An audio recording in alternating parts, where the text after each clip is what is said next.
नमस्कार दोस्तों, मैं साकेत मौर्य सेमटेक मशीनरी में आपका स्वागत करता हूं और आज हम बात करेंगे एक ऐसे बिजनेस के बारे में जो कि आपके रोजमर्रा के जीवन में एक अहम हिस्सा है। और हम बात कर रहे हैं आटा मैन्युफैक्चरिंग बिजनेस। और ये बिजनेस को करने के लिए एक क्या क्या बिजनेस प्लान हो सकता है, क्या क्या स्टेप्स हो सकते हैं, स्टेप बाय स्टेप हम डिस्कस करेंगे। इस जानकारी के लिए हमारे चैनल को सब्सक्राइब करें और बेल आइकन दबा दें, जिससे हमारी आपको वीडियो सबसे पहले मिले, आप फायदा उठा सकें। चलिए अब स्टार्ट करते हैं। कोशिश करनी है मशीनरी एंड प्लांट खरीदते समय उसकी कॉस्ट बढ़ती कैसे है और घटता कैसे है। सबसे पहले मैं आपको समझाता हूं। आपने मार्केट में जब कभी भी आटा मैन्युफैक्चरिंग बिजनेस के लिए आपने इंडिया मार्ट पे या कहीं भी आपने इंक्वायरी डाली होगी, इंडिया से कई सारी कंपनियां आपको कोटेशंस, प्राइसिंग वगैरह देती हैं। तो आपने देखा होगा कि प्राइसिंग में बहुत डिफरेंस आता है। कोई 5 लाख का दे रहा है, कोई सेम कैपेसिटी का प्लांट 10 लाख का दे रहा है, कोई 15 लाख का दे रहा है, कोई 20 लाख का दे रहा है। तो आदमी कस्टमर कंफ्यूज हो जाता है। तो मैं समझाता हूं मैं आपको।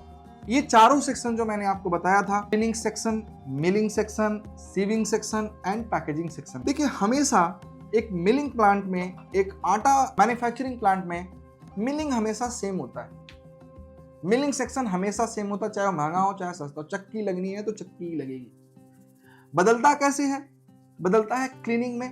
क्लीनिंग में छोटी मशीन लगा सकते हो। अब क्या होता है, क्लीनिंग से स्टार्ट करता हूं। जब आप मार्केट में क्लीनिंग मशीन्स की बात करते हो तो देखो, क्लीनिंग के लिए आमतौर पे गेहूं में या दुनिया के किसी भी अनाज में 2 प्रकार की गंदगी होती है। मशीन की भाषा में मैं आपको बताता हूं। सबसे पहला साइज वाइज गंदगी, दूसरा वजन वाइज गंदगी। तो हम क्या करते हैं, यदि कस्टमर कह रहा है कि मैं किसान से गेहूं खरीदूंगा, इसका मतलब किसान का गेहूं थोड़ा गंदा ज्यादा होता है। और मंडी से जब गेहूं खरीदा जाता है तो मंडी का गेहूं ऑलरेडी पहले से साफ सुथरा होता है, उसमें धूल मट्टी खाली होता है। यदि धूल मट्टी वाला गेहूं है तो आप छोटी मशीन लेके भी काम चला सकते हो, आपका प्लांट सस्ता हो जाए। लेकिन यदि किसान से आप डायरेक्ट ले रहे हो तो किसान का गेहूं थोड़ा सा गंदा ज्यादा होता है, तो उसके लिए थोड़ी बड़ी मशीन लगती है। तो मैंने जैसा बताया, 2 प्रकार की गंदगी होती है, साइज वाइज, वजन वाइज।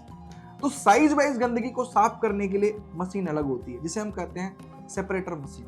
उसमें क्या होता है, छोटा जो है गंदगी जो है वो नीचे गिर जाता है और बड़ी गंदगी ऊपर, और बीच में क्या होता है, अनाज आ जाता है। अनाज और अनाज के बराबर की गंदगी हो जाती है। फिर हम क्या करते हैं, हल्की वाली गंदगी को निकालते हैं। मतलब अनाज से जो हल्की गंदगी है, वजन वाइज मैंने गंदगी बताया, अनाज से हल्की गंदगी में क्या करते हैं, हवा लगा होता है, हाई स्पीड फैन होता है।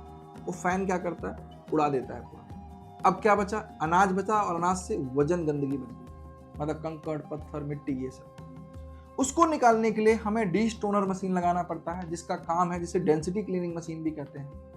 अब ये तीनों मशीन यदि किसी क्लीनिंग प्लांट में लग जाएगा तो वो प्लांट हो जाएगा महंगा, 15-20 लाख वाला प्लांट हो जाएगा। और कोई कहेगा नहीं, हमें खाली मंडी से क्या करना है, हमें गेहूं की वाली धूल मट्टी को हटाना है, तो आप नॉर्मल एक विनोवर मशीन ले लो, जो 65 से 70 हजार रुपए में आराम से आ जाएगी। तो कॉस्टिंग देखो, यदि आप पूरी cleaning plant, complete cleaning plant लेते हो आप, तो लगभग 2.5 से 3 लाख रुपए की, और ये 70 से 75 हजार रुपए।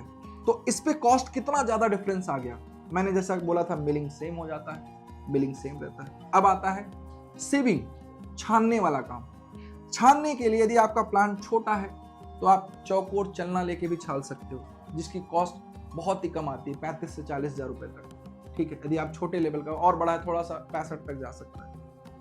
लेकिन दूसरा सीविंग होता है सेंट्रीफ्यूगल, जो घूमता रहता है, उसकी कॉस्ट और ज्यादा है। और भी अच्छा यदि आपको सीविंग सेक्शन लगाना है, क्योंकि सीविंग पे ही डिपेंड करता है कि इसमें चोकर बिल्कुल खत्म कर देगा। प्लांट शिफ्टर आप लगाते हो तो प्लांट शिफ्टर बहुत महंगा, वो 2 लाख के लगभग चला जाएगा। तो कॉस्टिंग इसी हिसाब से ऊपर नीचे होती है। पैकेजिंग में चले जाओ। पैकिंग में यदि आप बोरी में पैक कर रहे हो आप, तो आप सिर्फ सिलाई की मशीन ले लीजिए और एक फिलिंग मशीन लीजिए, बहुत ही कम, 1.5 लाख 2 लाख में आराम से काम हो जाएगा। लेकिन आप बोलोगे नहीं, मुझे पाउच की पैकिंग करनी है, आशीर्वाद जैसी पैकिंग, तो 10 से 12 लाख की पैकेजिंग मशीन आती है। तो आमतौर पे ये चीजें जो मैंने आपको बताई कि जब कभी भी आप आटा प्लांट खरीदें तो आप ये जरूर चेक करें कि हम कौन कौन सी मशीन हमें सामने वाला दे रहा है। और सेमटेक मशीनरी इसमें सभी प्रकार की मशीन्स को, हर प्रकार का पूरा इंटायर सॉल्यूशंस मशीन में आपको देता है। लगभग मैंने मशीन के बारे में आपको पूरी जानकारी देने की कोशिश की, आपको आई होप समझ में आया होगा। अब हम डिस्कस कर रहे हैं 5वां पॉइंट, रॉ मटेरियल प्रिक्योरमेंट। मतलब आप आटा मैन्युफैक्चरिंग बिजनेस के लिए गेहूं कैसे प्रिक्योर करेंगे, कैसे खरीदेंगे।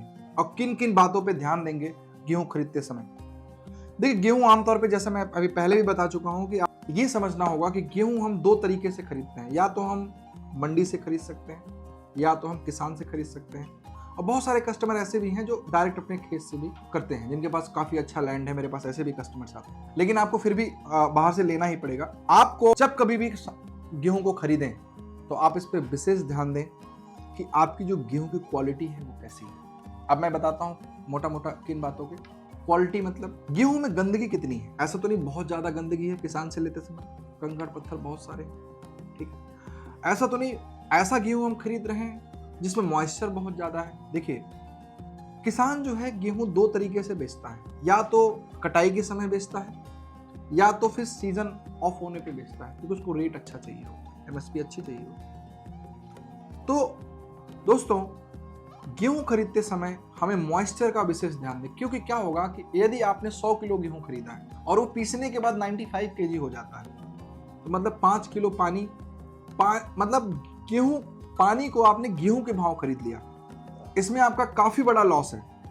तो गेहूं को जब भी प्रिक्योर करें तो ये मुख्यतः पॉइंट पे ध्यान दें कि गंदगी, मॉइस्चर्स वगैरह, ठीक है, पहली चीज। दूसरी चीज, क्योंकि आप प्रिक्योर करते समय कॉस्टिंग एक बहुत बड़ा मैटर है।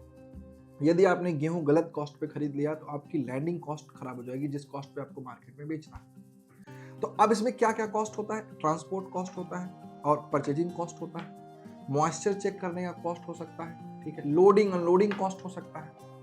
अभी पूरे कॉस्ट को आपको देख के आपको सामने से गेहूं परचेज करना है। और अपने ट्रांसपोर्ट एक बहुत बड़ा कॉस्ट होता है इसमें, ठीक है।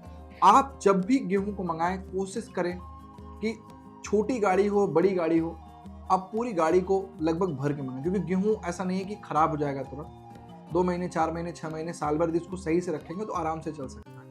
आप छोटी क्वांटिटी में गेहूं खरीदेंगे तो आपकी कॉस्टिंग वहां पे बढ़ेगी। तो प्रिक्योर करते समय इन बातों को आपको विशेष ध्यान रखना है। प्रिक्योरमेंट बहुत ही एक महत्वपूर्ण पॉइंट होता है एक बिजनेस के लिए। कुल मिला के कॉस्ट वाइज आपको पूरा ध्यान रखना है कि हम मटेरियल हमारा वेस्टेज ना हो, मॉइस्चर वेस्टेज ना हो, गंदगी वाला वेस्टेज ना हो, गलत कॉस्टिंग पे ना आए। ये मुख्यतः पॉइंट्स हैं। आई होप आपको समझ में आया होगा ये भी पॉइंट।